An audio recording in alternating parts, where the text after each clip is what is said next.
उत्तराखंड की सम्मानित जनता नमस्कार। लगातार भू अध्यादेश अधिनियम अभियान भू कानून की बात करते आया हुआ है।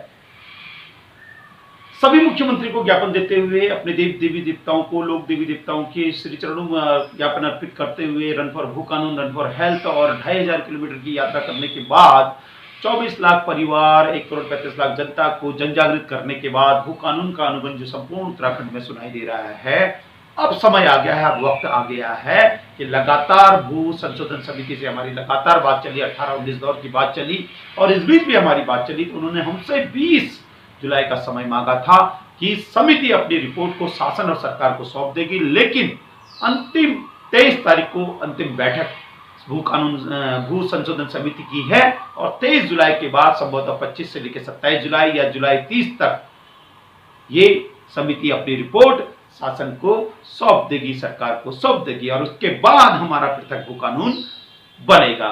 जैसी ही समिति अपनी रिपोर्ट को सौंप देगी उसके बाद भू कानून की प्रक्रिया शुरू हो जाएगी। ऐसा भू अध्यादेश अधिनियम अभियान लगातार इनसे संपर्क में है और ऐसा हमें मालूम है, इसलिए हम आपको बता रहे हैं क्योंकि राज्य की जिम्मेदारी यानी कि भू कानून लगाने की जिम्मेदारी हम लगातार 5 सालों से करते आ रहे हैं, इस मांग को लड़ते आए हुए हैं। इसलिए आप सभी लोगों से निवेदन है कि कई पर्यटक संगठन अब थोड़ा सा मुखर हो जाएंगे क्योंकि वो साल में सोए हुए रहते हैं, वो आपको बुलाएंगे कि हमारे पास आइए, हम भू कानून की बात कर रहे हैं। तो ऐसे संगठनों से भी आपको बचना होगा क्योंकि लड़ाई 2 जगहों से लड़ी जाती है। एक तो सरकार से लड़ी जाती है, भू अध्यादेश अधिनियम अभियान लगातार 5 सालों से 2016 से लगा हुआ है और कई संगठन बीच में आते हैं, वो अपनी बात करते हैं। तो संगठन की मंशा को भी समझना होगा और सरकार से तो हम भू कानून लगा ही देंगे। हमने वादा किया है कि यहाँ पे पृथक भू कानून हिमाचल की तर्ज पर आपको लगा के देंगे और सरकार और माननीय मुख्यमंत्री जी से हमारी बातचीत होती रहती है और समिति से भी हमारी बातचीत होती रहती है। तो आप आशा कीजिए, विश्वास कीजिए, जुलाई के अंत तक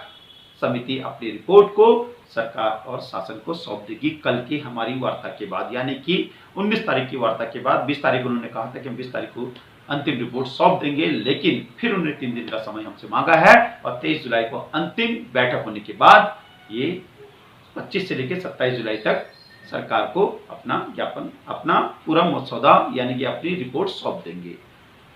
तो इसलिए जुलाई के अंत तक हम सरकार को मौका देंगे और बहुत जल्दी आपका पृथक भू कानून लगने वाला है। तो भू अध्यादेश अधिनियम अभियान ने आपसे 2016 से लगातार वादा किया था और हम आपसे वादा करते हैं कि जब तक यहाँ पे हिमाचल की तर्ज पर भू कानून नहीं, तब तक का चैन नहीं। उसके बाद हम सरकार की मंशा को जानेंगे। सरकार की मंशा तो अभी तक हमें ठीक ठाक ही लग रही है और सरकार इस काम को अगर जल्द से जल्द कर देगी तो हिमाचल के परमार बन जाएंगे माननीय पुष्कर धामी जी और उत्तराखंड का जो हमारी लड़ाई है, जो बाहरी आतताई आयातित और भारी भूमाफिया जो इस पर लगातार कब्जा करते आ रहे हैं, क्योंकि हमने बहुत लंबा चौड़ा सुझाव सरकार को दिया है, सरकार भी इस बात को मानती है, समिति भी इस बात को मानती है कि भू अध्यादेश अधिनियम अभियान वास्तव में इस राज्य के लिए हिमाचल की तर्ज पर यानी कि भू कानून के लिए वास्तविक लड़ाई लड़ रहा है। बहुत बहुत धन्यवाद। जुलाई तक का आप समय दीजिए। 24 लाख परिवार, 1 करोड़ 35 लाख की जनता, 95 ब्लॉक, 110 तहसील, जिस प्रकार से आपने हमारा साथ दिया है और पर्यटक संगठनों से आप सदैव दूर रहे हैं।